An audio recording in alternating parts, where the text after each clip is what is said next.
Ante las críticas sobre los cierres de ductos de Pemex, el presidente de México, Andrés Manuel López Obrador, dijo que sí es más caro trasladar el combustible por pipas, pero que es muchísimo más costo que la roben. En este sentido, reiteró que su estrategia para evitar el huachicoleo ha dado resultados. Ejemplo de ello es que ha reducido el robo de 787 pipas diarias a 177, es decir, 610 menos todos los días. Escuchemos.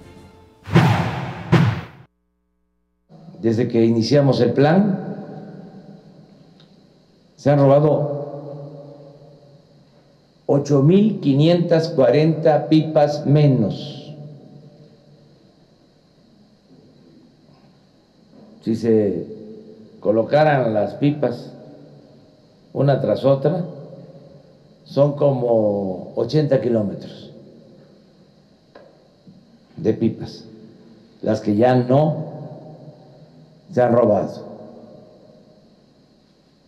En dinero ha significado un ahorro de 2.500 millones de pesos.